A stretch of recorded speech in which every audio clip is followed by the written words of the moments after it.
নমস্কাৰ মই ঋতুৰাজ টাইমিটৰ দৰ্শকসকলৰ বাবে এই মুহূৰ্তত লৈ আহিছোঁ এটা গুৰুত্বপূৰ্ণ খবৰ। ৰাজ্যৰ মুখ্যমন্ত্ৰী ডক্টৰ হিমন্ত বিশ্ব শৰ্মাই লুৰিণজ্যোতি গগৈ সন্দৰ্ভত কৰিছে গুৰুত্বপূৰ্ণ মন্তব্য। লুৰিণজ্যোতি গগৈ ক্ৰমাগতভাৱে এতিয়া মিছা কথা কোৱাৰ মেচিনলৈ ৰূপান্তৰিত হৈছে।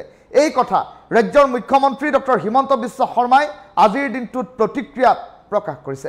এই ডাঙৰ খবৰটো টাইমিটৰ দৰ্শকসকলক জনাই আছোঁ। লুৰিণজ্যোতি গগৈ মিছা কথা কোৱাৰ মেচিন বুলি ইতিমধ্যে উল্লেখ কৰিছে লুৰিণজ্যোতি গগৈক। ৰাজ্যখনৰ মুখ্যমন্ত্ৰী ডক্টৰ হিমন্ত বিশ্ব শৰ্মাই লুৰিণজ্যোতি গগৈ সন্দৰ্ভত আজিৰ দিনটোত কৰিলে মন্তব্য।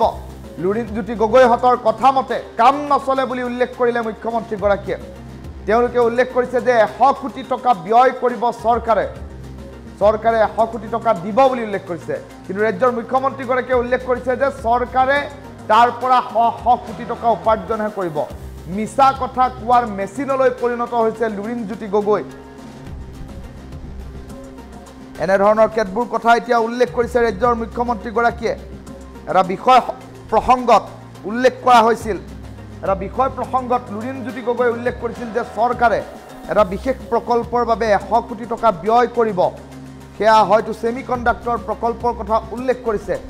আৰু তেনে পৰিপ্ৰেক্ষিতত সেই সমগ্ৰ প্ৰক্ৰিয়াটোৰ সমগ্ৰ মন্তব্যৰ প্ৰতিক্ৰিয়া ব্যক্ত কৰি ৰাজ্যৰ মুখ্যমন্ত্ৰীগৰাকীয়ে উল্লেখ কৰিছে যে লুৰিণজ্যোতি গগৈয়ে যি মন্তব্য কৰিছে সেয়া গোকাত মিছা কথা। আৰু লুৰিণজ্যোতি গগৈয়ে কৰা মন্তব্য সম্পূৰ্ণ মিছাৰ ভিত্তিত এই মন্তব্য কৈছে বুলি উল্লেখ কৰিছে। আৰু ক্ৰমাগতভাৱে লুৰিণজ্যোতি গগৈ এতিয়া এক প্ৰকাৰ মিছা কথা কোৱা মেচিনলৈ পৰিণত হৈছে বুলি উল্লেখ কৰিছে। ৰাজ্যৰ মুখ্যমন্ত্ৰী ডক্টৰ হিমন্ত বিশ্ব শৰ্মাৰ মন্তব্য এই মুহূৰ্তত শুনাই দিছোঁ। তেওঁলোকৰ কথা মতেতো নচলে। তেওঁলোকে কৈছে 100 কোটি টকা খৰচ কৰিব। আমিতো উল্টাই তাৰ পৰা টকা পামহে। আমি টকা দিব ক'ত গৈ আছোঁ? গতিকে লুৰিণজ্যোতি গগৈ বৰ্তমান তেওঁ মিছা কথা কোৱাৰ এটা মেচিনত পৰিণত হৈছে যে 100 কোটি টকা চৰকাৰে ব্যয় কৰিছে। আমিতো 100 কোটি টকা তাৰ পৰা উপাৰ্জনহে কৰিম, ব্যয় ক'ৰ পৰা? এইটো বৰ্তমান লুৰিণজ্যোতি গগৈ অসমত এটা মিছা কথা কোৱাৰ মেচিনলৈকে নিজক ৰূপান্তৰ কৰিছে। আজি NRHM কৰিব, কালি আন কোনোবাই কৰিব। যেতিয়ালৈকে আমাৰ দেশত গণতন্ত্ৰ থাকিব, প্ৰতিবাদ চলি থাকিব, তাক কেনেকৈ বন্ধ কৰিব? দাবীবিলাকতো মোৰ হাতত পৰিলে মই চাম, কিন্তু সকলো দাবীটো কৰিব নোৱাৰি। আপোনালোকে যিটো হয় সেইটো নুসুধে, নিজে এটা মনত ভাবি লয় যে কিয় 6 মাহ কাম হোৱা নাই, যে ব্ৰহ্মপুত্ৰত বানপানী আছে, আকৌ নিজে কৈ আছে বানপানী হৈছে। তেখেতৰ উত্তৰটোতো আপুনিয়ে দি আছে। এতিয়া উত্তৰটো কোনে দি আছে? তেওঁৰ প্ৰশ্ন সুধিছে, আপুনি উত্তৰ দি আছে। আপোনালোকে মানি লৈছে যে বানপানী আছে। এজনে কৈছে দলং কিয় কাম ৰখি গৈছে। তাৰমানে মই ক'লোঁ বানপানী হোৱাৰ কাৰণে।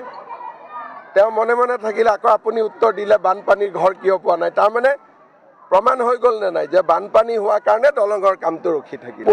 আপোনালোকৰ লখিমপুৰতে জন্ম হৈছিলে। মইতো ইয়াৰ চিভিল হস্পিটেল নিজে দেখিছিলোঁ। তাতকৈ আজি আমি কিমান ভাল অৱস্থাত আছোঁ। গতিকে ভালখিনি লিখি থাকিলে মানুহে উৎসাহ পাব আৰু ভাল কৰিব। কিন্তু যদি ভাল কৰাৰ পিছত আপোনালোকে যদি প্ৰশ্ন সোধে দৰ্জাখন কিয় বেকা হৈ আছে, তেতিয়া ভাল কৰিব অহা মানুহখিনি ডিমৰালাইজ হৈ যায়। বোলে কৰিলেওতো কোনেও ভাল নকয়। সেইকাৰণে আপোনালোকে ভাল ক'লে ডক্তৰ চিকিৎসকখিনিয়ে উৎসাহ পাব আৰু কৰিব। আৰু বেয়া কৈ থাকিলে তেওঁলোকে ট্ৰেন্সফাৰ ল'ব। তেওঁলোকৰ কথা মতেতো নচলে। তেওঁলোকে কৈছে 100 কোটি টকা খৰচ কৰিব। আমিতো উল্টাই তাৰ পৰা টকা পামহে। আমি টকা দিব ক'ত গৈ আছোঁ? গতিকে লুৰিণজ্যোতি গগৈ বৰ্তমান তেওঁ মিছা কথা কোৱাৰ এটা মেচিনত পৰিণত হৈছে যে 100 কোটি টকা চৰকাৰে ব্যয় কৰিছে। আমিতো 100 কোটি টকা তাৰ পৰা উপাৰ্জনহে কৰিম, ব্যয় ক'ৰ পৰা? এইটো বৰ্তমান লুৰিণজ্যোতি গগৈ অসমত এটা মিছা কথা কোৱাৰ মেচিনলৈকে নিজক ৰূপান্তৰ কৰিছে। আজি NRHM কৰিব, কালি আন কোনোবাই কৰিব। যেতিয়ালৈকে আমাৰ দেশত গণতন্ত্ৰ থাকিব, প্ৰতিবাদ চলি থাকিব, তাক কেনেকৈ বন্ধ কৰিব? দাবীবিলাকতো মোৰ হাতত পৰিলে মই চাম, কিন্তু সকলো দাবীটো কৰিব নোৱাৰি। আপোনালোকে যিটো হয় সেইটো নুসুধে, নিজে এটা মনত ভাবি লয় যে কিয় 6 মাহ কাম হোৱা নাই, যে ব্ৰহ্মপুত্ৰত বানপানী আছে, আকৌ নিজে কৈ আছে বানপানী হৈছে। তেখেতৰ উত্তৰটোতো আপুনিয়ে দি আছে। এতিয়া উত্তৰটো কোনে দি আছে? তেওঁৰ প্ৰশ্ন সুধিছে, আপুনি উত্তৰ দি আছে। আপোনালোকে মানি লৈছে যে বানপানী আছে। এজনে কৈছে দলং কিয় কাম ৰখি গৈছে। তাৰমানে মই ক'লোঁ বানপানী হোৱাৰ কাৰণে।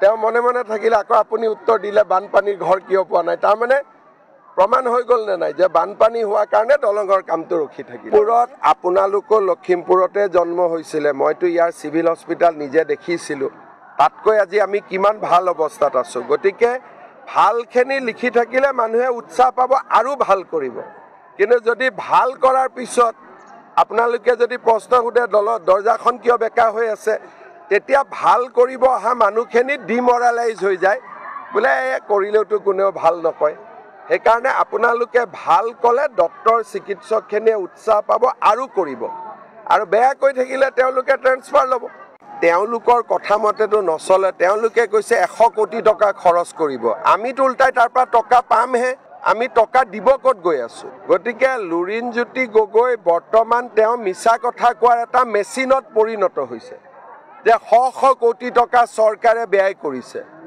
আমিতো 100 কোটি টকা তাৰ পৰা উপাৰ্জনহে কৰিম ব্যয় কৰ পৰা এইটো বৰ্তমান লুৰিণজ্যোতি গগৈ অসমত এটা মিছা কথা কোৱাৰ মেচিনলৈকে নিজক ৰূপান্তৰ কৰিছে আজি NRHM কৰিব কালি আন কোনোবাই কৰিব যেতিয়ালৈকে আমাৰ দেশত গণতন্ত্ৰ থাকিব প্ৰতিবাদ চলি থাকিব তা কেনেকৈ বন্ধ কৰিব দাবীবিলাকতো মোৰ হাতত পৰিলে মই চাম কিন্তু সকলো দাবীটো কৰিব নোৱাৰি আপোনালোকে যিটো হয় সেইটো নুখুদে নিজে এটা মনত ভাবি লয় যে কিয় ছমাহ কাম হোৱা নাই যে ব্ৰহ্মপুত্ৰত বানপানী আছে আকৌ নিজে কৈ আছে বানপানী হৈছে তেখেতৰ উত্তৰটোতো আপুনিয়ে দি আছে এতিয়া উত্তৰটো কোনে দি আছে তেওঁৰ প্ৰশ্ন সুধিছে আপুনি উত্তৰ দি আছে আপোনালোকে মানি লৈছে যে বানপানী আছে এজনে